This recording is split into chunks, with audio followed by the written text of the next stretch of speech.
cleanup on these things is like, because when you were talking earlier, you're saying like, half second shot, quarter second shot, but then there's the mess syrup, lives there's on everything. for a lot longer. Yeah, exactly.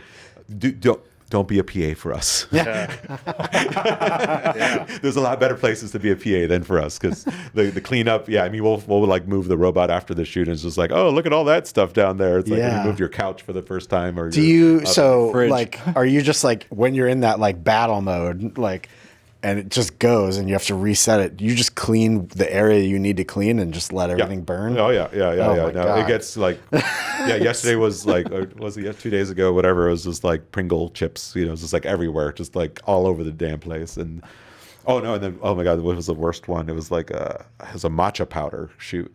So like we're literally making these big, like pillowy clouds of matcha powder, which is so fine.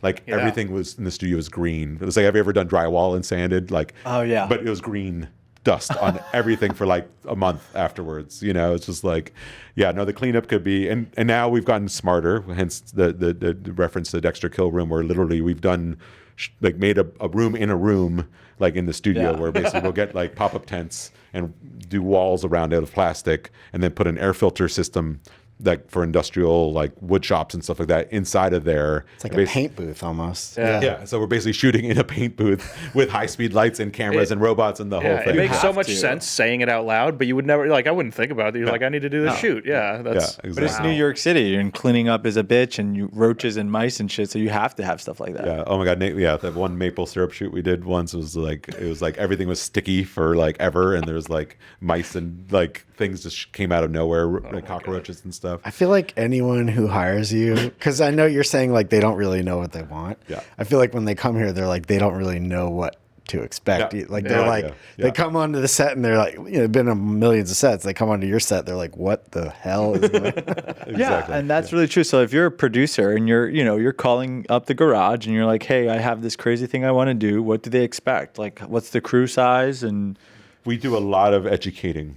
Like, let me hold your hand. Let's talk about what this really means in real life, because so many times they have no clue. They just see the end result and they're like, oh, we want that. And it's just like, well, that's really complicated and expensive because only so many people could do it.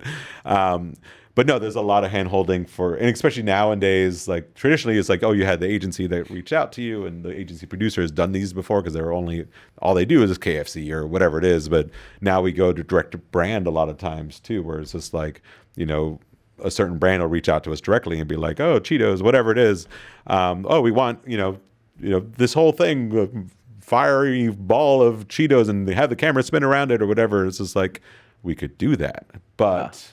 And then there's like, they go on and off. And that's where our producers, our EPs are really good about like holding their hand and just like, let's explain. And just like, because when they send the bid, it was just like, why does that need to be 2 days? It's just like, let me explain. So to get this, takes this much time to do this, takes this much time. And then, blah, blah, blah, blah, blah. There's a lot of particulars. And a lot of times we get like actually agency people reach out to us and we have to, and they're like, we're going with you guys because like, what you're doing. Right. We have no idea what we're doing. Like we feel really good. And that's a big part of like my treatment process as a director is also talking through what is really complicated here, what could go wrong here, like, and asking the right questions on those creative calls as to like, but what do you mean by this? Or what do you mean by powder and this or whatever it is? Because like those intricacies, like even just like the burger drop video as an example, like if you change the ingredients around a little bit, like, oh, you have, corn or something. It's just like, well, how to hold corn up in the air if it's just a bunch of kernels, like it changes everything. It's like, we might need a totally different rig to just change one ingredient. And then, oh, if you wanted the corn below the lettuce, that might make the way they land different. It's all so intricate in like how it sits together that, the more you do it, the better you get at it, but you mess up a bunch of stuff, along the way. Cause it's like, it's a learning process. And so many times, like, that's why we have the space too, is like, we'll literally go over and like can you make Velveeta cheese fly off a chip? Like whatever, like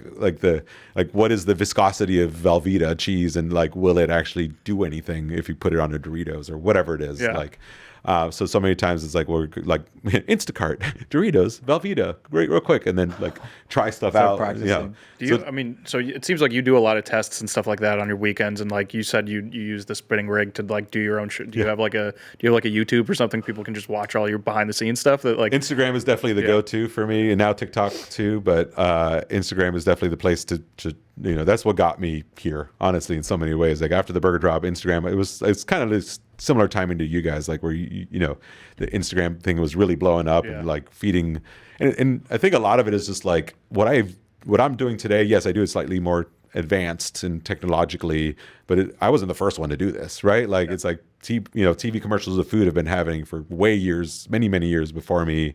They're getting fancier and fancier as the robots and other things get better, but I was the first one to show it to the world, like kind of pull back the curtain and be like, hey, this is how this thing happened, and that's where I hit it at the right time, where like Gen Z and all, like it wasn't CGI. We really do this exactly. And there's, oh my god, so many Reddit threads about like, why not do it in CGI, so